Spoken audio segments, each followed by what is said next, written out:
Welcome to my YouTube channel Sujeet Kumar Stambh classes गो। आज फिर से मैं आप लोगों के लिए 12th क्लास का VBA ऑब्जेक्टिव बोर्ड मिशन लेकर के आ गया हूं, जो आपके एग्ज़ाम के लिए बहुत ही लाभदायक सिद्ध होगा। यदि आप पिछले वीडियो को आपने नहीं देखा है तो उसको देख लीजिए, आपको बहुत ही फ़ायदा मिलेगा। और इतनी अच्छी से डिटेल में बताई गई है, सारे के सारे क्वेश्चन डिटेल में बताई जाती है। और आपको जो क्वेश्चन है उसको अच्छी तरह से समझना पड़ेगा, तभी आप एग्ज़ाम में अच्छे अंक प्राप्त कर पाएंगे। अदरवाइज आपको तो जानते हैं कि क्या हो पाएगा फिर। तो देखिए क्वेश्चन नंबर क्या है, 60 नंबर क्वेश्चन। ठीक है, 59 नंबर क्वेश्चन तक शायद हो गया था। 60 नंबर क्वेश्चन देखिए। वैसे मैं टिक मार रहा हूँ, बढ़ती है मार दिया है ना, ये मार लग गया है इसलिए क्योंकि हम एक बार इसको वीडियो बना रहे थे, लेकिन क्या हुआ कि कोई आ गए थे, इसकी वजह से रोकना पड़ा था, तो वह कट गया था। ठीक है, तो देखिए क्वेश्चन नंबर 60 क्या है। समानांतर पट्टिका वायु संधारित्र में जब वायु के स्थान पर उच्च परावैद्युत नियतांक का एक माध्यम रखा जाता है तब संधारित्र की धारिता क्या होगी। तो संधारित्र की जो धारिता होगी मित्रों वह बढ़ जाएगी। कैसे बढ़ जाएगी, हमने तो पिछले वीडियो में बताया था किस तरह से क्या होता है, लेकिन आपने अगर इस वीडियो को देखे होंगे, अगर पिछले वीडियो को, तो हमें आशा है कि आप तो इस क्वेश्चन को यूँ ही बना दीजिएगा, कोई समय नहीं लगेगा। लेकिन फिर भी यदि इस वीडियो को आप अगर नए कोई व्यूअर देख रहे हैं तो उसके लिए मैं बता रहा हूँ। वैसे आप पिछले वीडियो को देखिए, बहुत सारी चीज़ बताई गई है जो आपको पता नहीं होगा। और यदि आपको पता हो गया तो टेस्ट दे लीजिएगा कि मेरे यहाँ कितना आता है नहीं आता है। ठीक है, तो यहाँ देखिए हम लोग जानते हैं कि C बराबर होता है A एप्सिलॉन नोट बटा D होता है, परावैद्युतांक K से गुना होता है। K से गुना इसलिए किया जाता है क्योंकि K का वैल्यू हमेशा 1 से बड़ा होता है, इसलिए गुना होता है। ठीक है, और धातु के लिए परावैद्युतांक जो होता है K का मान जो होता है वो अनंत होता है, और अन्य मीडियम के लिए K का जो वैल्यू होता है वह 1 से बड़ा होता है, और निर्वात के लिए K का वैल्यू 1 होता है। ठीक है, तो यहाँ बात कहा गया है कि वायु के स्थान पर, यहाँ देख लीजिए आप, वायु के स्थान पर देखिए, वायु संधारित्र में जब वायु के स्थान पर उच्च परावैद्युतांक नियतांक का एक माध्यम रखा जाता है। ठीक है, अरे उच्च परावैद्युतांक रहे न्यून परावैद्युतांक रहे, लेकिन है ना कोई परावैद्युतांक रखा गया है ना, तो क्या होगा, हमेशा बढ़ेगा। आप घटते हुए कभी मत मानिएगा डिक्रीज, क्योंकि हमेशा बढ़ेगा। निर्वात रहेगा तब तो कोई दिक्कत नहीं है, नो चेंज होगा। लेकिन यदि धातु भी रहेगा तो बढ़ेगा, क्योंकि इन्फिनाइट है, तो इन्फिनाइट में क्या हो जाए, इन्फिनाइट हो जाएगा। ठीक है, अगर धातु रहता तो इन्फिनाइट हो जाता, पूरा गुना होता था। लेकिन क्या हो, अन्य मीडियम रखेंगे तो इंक्रीज ही करेगा ऑलवेज, क्योंकि के अगर इंक्रीज कर रहा है तो क्या होगा, सी भी इंक्रीज करेगा, क्योंकि सी डायरेक्टली प्रोपोर्शनल क्या है, के का। तो ये अगर ये बढ़ता है के का वैल्यू तो ये भी बढ़ेगा। और अन्य मीडियम के लिए क्या कहें हैं कि 1 से बड़ा होता है, तो 1 से बड़ा होता है मतलब कि ज़्यादा हुआ तो फिर ये भी ज़्यादा होगा, इसलिए सही उत्तर इसका क्या हो जाएगा, बढ़ती है, इंक्रीज है। ठीक है, इसलिए टिक इसको मारे हैं। देखिए क्वेश्चन नंबर 61 क्या है। किसी पदार्थ का परावैद्युतांक नियतांक हमेशा अधिक होता है। हमने अभी तुरंत ही बताया, तो आपको तो ये सही उत्तर आप जान ही रहे होंगे। इसका उत्तर क्या हो जाएगा, 1 हो जाएगा, है ना। किसी पदार्थ का परावैद्युतांक नियतांक हमेशा अधिक किससे होता है, तो 1 से अधिक होता है। और एक वायु के लिए होता है, निर्वात के लिए होता है, और धातु के लिए इन्फिनाइट होता है। तब क्वेश्चन नंबर देखिए नेक्स्ट क्या है। देखिए क्वेश्चन, 3 संधारित्र जिसमें प्रत्येक की धारिता C है, श्रेणी क्रम में जुड़े हुए हैं, तो इनकी तुल्य धारिता क्या हो जाएगी। ठीक है, तो इसके बारे में आप लोगों को जानना है। इस वक्त है ना ट्रैक्टर पार हो रहा है, उसमें गाना बज रहे हैं, इसलिए थोड़ा सा रोक देते हैं यदि आपको समझ में नहीं आए तो। हाँ, तो अब ट्रैक्टर पार हो गया है। ठीक है, तो देखिए 62 नंबर क्वेश्चन क्या कह रहा है। 3 संधारित्र जिसमें प्रत्येक की धारिता C है, क्या 3 गो संधारित्र है, कितना है, 3 संधारित्र है जिसमें प्रत्येक की धारिता कितना है, C है, श्रेणी क्रम में जुड़े हुए, तो इनकी तुल्य धारिता क्या हो जाएगा। आप सिंपल से याद रखिए ना मित्रों, सिंपल से याद रखिए कि जो हम लोग इलेक्ट्रिक करंट पढ़ते थे, विद्युत धारा पढ़ते थे, उसमें रेसिस्टेंस जो होता है श्रेणी क्रम में जोड़ दिया जाता था। सिंपल सी बात, R है, R1 है, R2 है, R3 है, तो हमेशा जोड़ दिया जाता था। लेकिन इसमें क्या हो जाएगा, बट्टा करके निकाला जाता है। और विद्युत धारा में क्या होता था, समांतर क्रम में बटा करके निकाला जाता था। इसमें श्रेणी क्रम में क्या हो जाएगा, इसमें क्या हो जाएगा, जोड़ दी जाएगी साथ में। हाँ, क्या बोलता है, समांतर क्रम में जोड़ दी जाएगी। तो देखिए ये क्या कहा जा रहा है, यदि कई संधारित्र उपलब्ध, क्या चला गया, 3 संधारित्र जिसमें प्रत्येक की धारिता C है। आपको 3 संधारित्र है, C1 बराबर भी C है, C2 बराबर भी C है, और C3 बराबर भी C है। आप चित्र देखना चाहे तो चित्र देख सकते हैं, इस टाइप का से लगाई गई है। 1 संधारित्र, 2 संधारित्र, 3 संधारित्र। ठीक है, इस टाइप का माने 3 गो संधारित्र है, तो तीनों का जो दिया गया है, धारता सी दिया गया है, वह श्रेणी क्रम में जोड़ा गया। देखिए श्रेणी क्रम में जोड़ा गया है। अब इसका तुल्य धारता निकालना है, तो तुल्य धारता क्या हो जाएगा, 1/CS बराबर हो जाता है 1/C plus 1/C plus 1/C। LCM सी लेंगे तो हो जाएगा 1 + 1 + 1 हो जाएगा, तो 3/C हो जाएगा।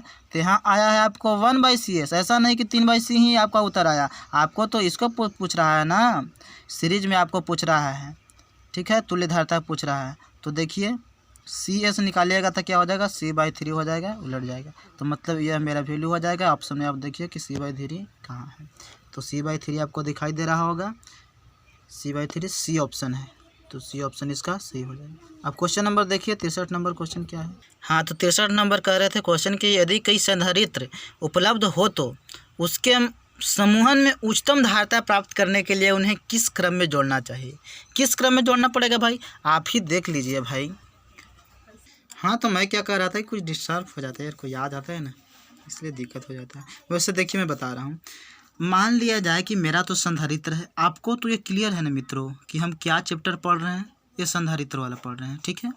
तो यह धारता का तुल्य निकालना है आपको, है ना। अरे धारता समझिए ना, धारण करने वाले कैपेसिटी। वैसे देखिए आप, तो श्रेणी क्रम में जोड़ना रहता है तो क्या होता है, 1/, ऐसा करके निकालना पड़ता है, ठीक है। मान लिया कि 3 गो के लिए तो कितना आ जाएगा, 3/C। इट मीन्स कहने का मतलब कितना आएगा, C/3 आ जाएगा। श्रेणी क्रम में कितना आएगा, C/3।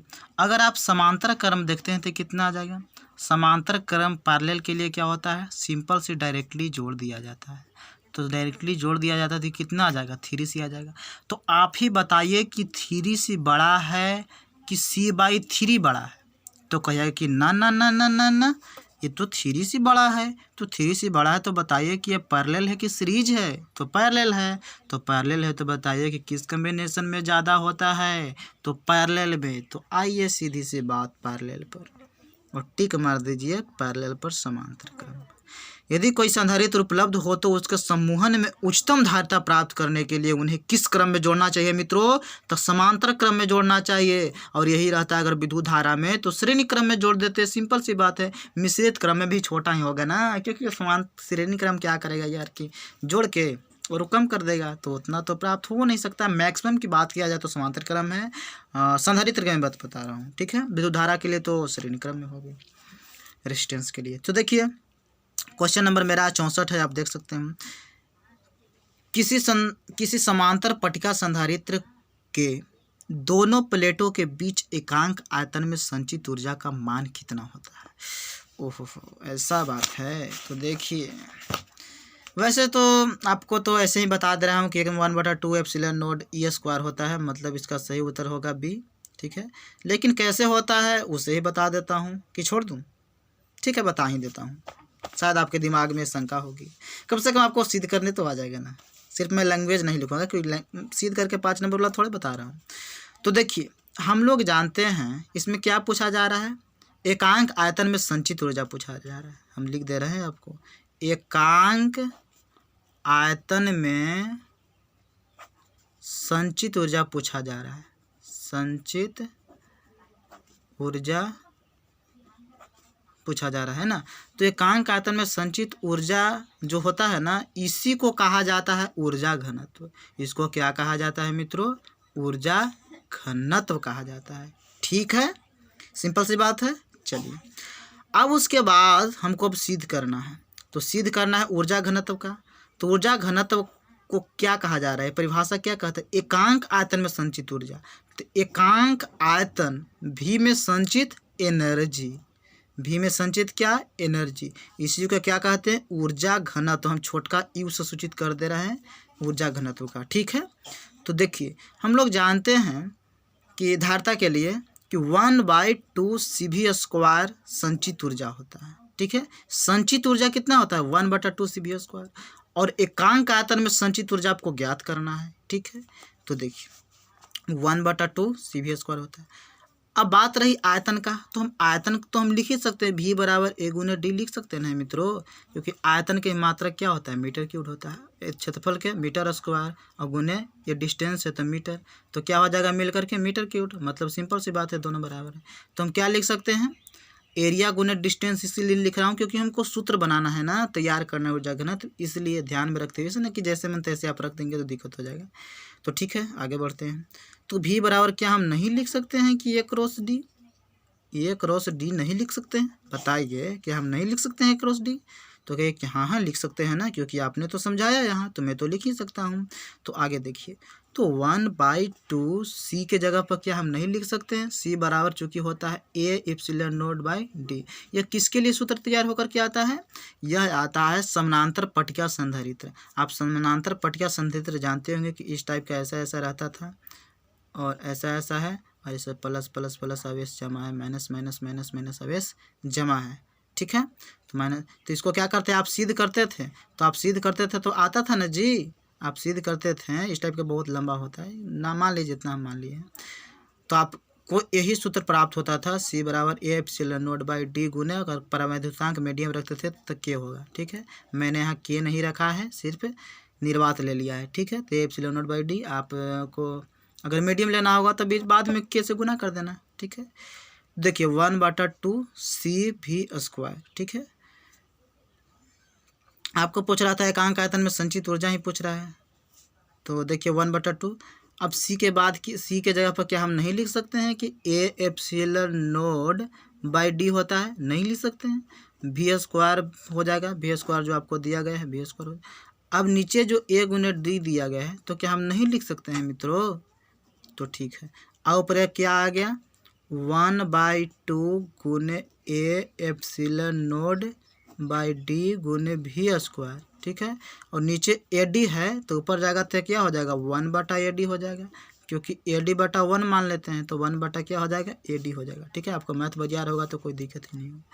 तो ए से ए तो गोल हो गया, मतलब ख़त्म हो गया, समाप्त हो गया, कट गया। अब डी में नीचे क्या हो जाएगा, गुना हो जाएगा, तो 1/2 एप्सिलॉन नॉट और भी स्क्वायर बटा डी स्क्वायर हो जाएगा। डी से डी गुना किया तो डी स्क्वायर हो गया। ठीक है, इसको हम इस टाइप के में लिख सकते हैं, 1/2 एप्सिलॉन नॉट बाई भी बटा डी के होल स्क्वायर लिख सकते हैं। और हम लोग जानते हैं ना कि चाहे संधारित्र की बात रहे या फिर आप आवेश में पढ़ेंगे उसका बात रहे, जो इलेक्ट्रिक फील्ड इंटेंसिटी का जो सूत्र होता है ई बराबर होता था डी बटा डी एक्स होता था ना जी, हाँ डी बटा डी एक्स। तो मतलब कि यहाँ भी आया ना, भी आया ना यहाँ पे, तो भी आया और यहाँ पर क्या है, डिस्टेंस है, तो क्या हो जाएगा, ई बराबर कितना हो जाएगा, 1/2 एप्सिलॉन नॉट ई स्क्वायर हो जाएगा। तो शुद्ध हो गया ना, सिद्ध हो गया ना, 1/2 एप्सिलॉन नॉट ई स्क्वायर। तो क्या हो जाएगा, ऊर्जा घनत्व बराबर हो जाएगा 1/2 एप्सिलॉन नॉट ई स्क्वायर हो जाएगा, है ना। तो आप देख लीजिए ऑप्शन में देख लीजिए, 1/2 एप्सिलॉन नॉट ई स्क्वायर कौन है, ए है। लेकिन लेकिन लेकिन लेकिन लेकिन आप तो जब हम सिद्ध कर रहे होंगे तो आपको दिमाग में तो बात आया होगा कि आई सर 1/2 सी भी स्क्वायर है तो भी तो वेलोसिटी होगा ना, वेग ना होगा।